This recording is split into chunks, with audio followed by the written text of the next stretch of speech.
ભારતીય સમાજની એક છાપ એવી છે 2015ના ઇલેક્શન આંદોલન પહેલા પણ આંદોલન દરમિયાન પણ હતી કે સમૃદ્ધ છે. ભારત સમાજ એકદમ સમૃદ્ધ છે, ખેતીથી સમૃદ્ધ થયેલો છે, અન્ય વ્યવસાયમાં છે, ઇન્ફ્લુએન્શિયલ છે, લોકો પર પ્રભાવ ધરાવે સમાજ પર. આવા સમાજના આવડા મોટા એક સંસ્થાનના ટ્રસ્ટી તરીકે તમે હો કે નારાબેન સંગઠનના પ્રમુખ હો, તમારી જવાબદારીઓ શું? મતલબ કઈ વસ્તુ છે જે તમે તમારા રડારમાં છે કે તમારે ફક્ત પાટીદાર સમાજ માટે કરવા? મુખ્ય તો એટલા પૂરતી વાત કરી શકે. સૌથી પહેલા તો મયુરભાઈ અને દિલીપભાઈ આપનું ધન્યવાદ વ્યક્ત કરું છું. આપણે જે મીડિયાના માધ્યમથી મને જે શુભેચ્છાઓ પાઠવી અને આજે જે સામાજિક મુદ્દો લઈને એના ઉપર આપણે એપિસોડ કરવા જઈ રહ્યા છે ત્યારે એ ખૂબ આનંદની વાત છે કે આ બંનેનો આ તકે હું આભાર માનું છું.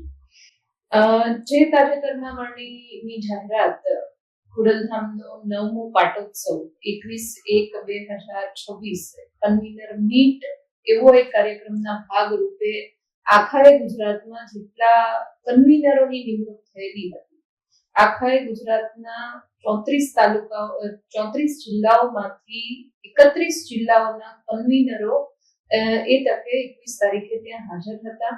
ટ્રસ્ટીઓ અને સાથે સાથે તાલુકા અને ગ્રામ સમિતિ સુધીના કન્વીનરો જે કાર્યરત સામાજિક સેવામાં છેલ્લા ઘણા વર્ષોથી પોતાની ફરજ બજાવતા હતા એ પણ ત્યાં હાજર હતા. અને જે આ જાહેરાત થઈ, સામાજિક જાહેરાતમાં સૌથી પહેલો સંદેશ કે તમે વાત કરી કે કેમ સામાજિક, પણ હું એવું કહેવા માંગીશ કે જ્યારે કોઈ પણ વ્યક્તિ જાહેર જીવનનું વ્યક્તિ હોય ત્યારે એ સમાજ સુધારણા અને લોકોની સેવા કરવાની નેમ સાથે આગળ વધતું હોય અને એનું એક કર્તવ્ય પણ હોય કે જ્યારે આવી સેવા કરવા અને જાહેર જીવનમાં લોકોને પડતી હાલાકીઓને વાચા આપવા માટે આગળ કાર્યરત થતા હોય ત્યારે જે સમાજમાં જન્મ લીધો છે, જ્યાં પોતે ઉછર્યા છે, જ્યાં પોતે મોટા થયા છે, જ્યાં આજુબાજુના પોતાના આખા વાતાવરણમાં મુશ્કેલીઓ જોઈ છે, તો એ પણ ફરજ બને છે કે તમારે સામાજિક રીતે પણ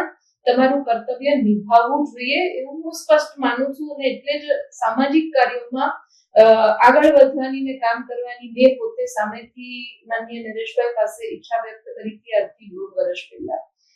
માનનીય નરેશભાઈ પટેલ કે જે ખોડલધામ સંસ્થાના ચેરમેન છે ને, એમણે સપનું જોયું કે ફક્ત ગુજરાતના જ નહીં પણ આખા વિશ્વના લેવા પાટીદાર સમાજના એક એક ઘરને એક તાકણે બાંધીએ તો કદાચ ભવિષ્યમાં કોઈ ઘરમાં કે કોઈ પણ એ આખો કોમ્યુનિટી હોય, ત્યાં કોઈ પ્રશ્ન હોય, ક્યાંય પણ કોઈને મદદની જરૂર હોય તો બધા જ એક તાકણે એક સૂત્રતાથી જોડાયેલા હશે તો એનું નિરાકરણ ઝડપથી આવી શકશે. આવું સપનું એમણે 2010-11માં જોયું અને એના નિર્માણના અર્થે ખૂબ બધા પ્રવાસો કર્યા. અને ખોડલધામ મંદિર કે જેનું ખોડલધામનું સૂત્ર છે કે ભક્તિ દ્વારા એકતાની શક્તિ, કે અત્યારનો જે સમય ચાલી રહ્યો છે એમાં ભક્તિ થકી લોકોને જોડીએ તો એમની આસ્થા પણ જોડાયેલી હોય, એમની ભાવ પણ જોડાયેલો હોય અને ત્યારે જે સમાજ માટે ઉત્કૃષ્ટ કાર્ય કરી શકે એમાં એનો જોશ બમણો થઈ જાય. એટલે આ ભક્તિ દ્વારા એકતાની શક્તિના સૂત્ર નીચે ખોડલધામ મંદિરની સ્થાપના, ભૂમિપૂજન 2013ની આસપાસ થયું ને એનું મંદિરનું નિર્માણ 2017માં થઈને ખૂબ મોટો 21/1ના કાર્યક્રમ કર્યો. એટલે એ જે સપનું લઈને નીકળાતા કે આખા વિશ્વના પાટીદાર કમ્યુનિટી કે જે લેવા પાટીનો સમાજ છે એને એક કરવાનો, એને આગળ ધપાવવાના ભાગરૂપે અમારું આખી આ જર્ની શરૂ થઈ. અને જે 21/1ના ટ્રસ્ટી તરીકે નરેશભાઈ પોતાના જે ટ્રસ્ટીગણને વિનંતીના ઠરાવ કરવાના ભાગરૂપે વિનંતી કરી કે આમને પણ આવનારી મીટિંગ પછી ટ્રસ્ટીગણમાં સમાવેશ કરવો જોઈએ.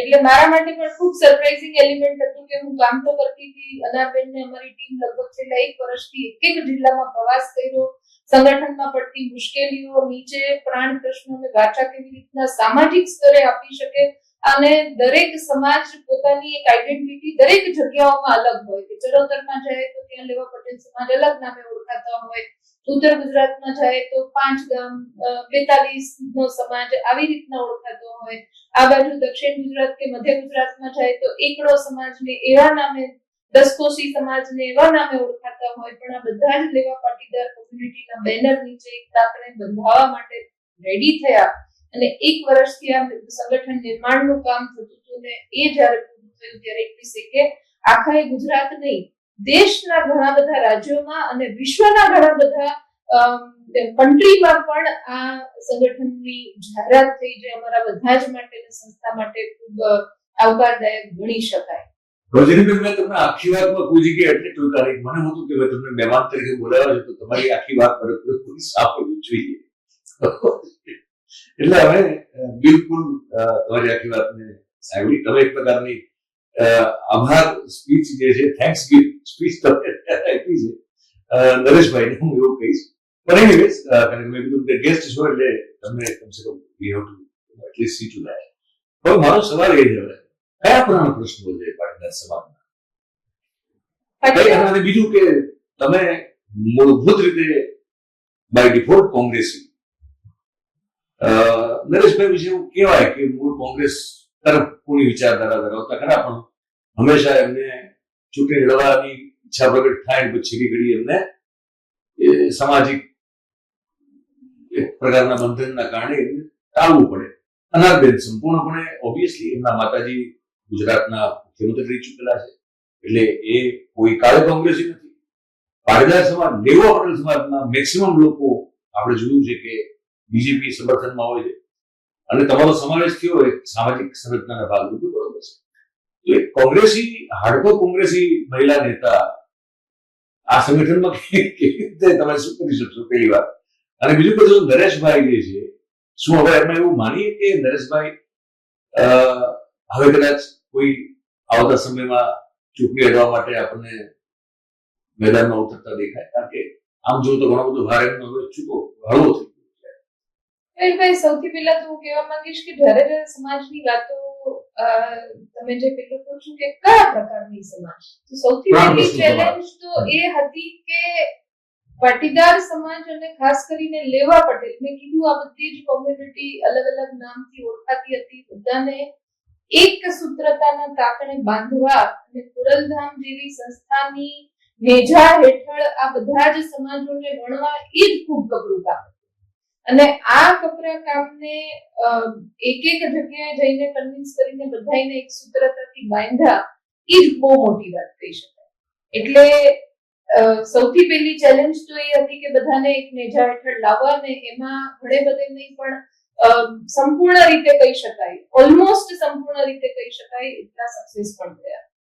બીજી વાત તમે કરી કે જ્યારે સમાજની વાત આવે છે ત્યારે આપણે બધા જ અત્યારે એવા સમયમાંથી, એવા એરામાંથી પસાર થઈ રહ્યા છે કે બધી જ વાતો છેલ્લે રાજકારણને જઈને ઊભી રહી છે. સૌથી મોટી ચેલેન્જ તો આ છે કે દરેક વાતને રાજકારણ સાથે ન જોડવી. સૌથી મોટી ચેલેન્જ જ્યારે સમાજની વાત લઈને નીકળીએ છીએ, જ્યારે લોકોની સેવાની વાત લઈને નીકળીએ છીએ, ત્યારે રાજકારણ ન કરીએ કે રાજકારણની વાત ન કરીએ તો પણ ઘણા બધા અંશે લોકોને સાચો ન્યાય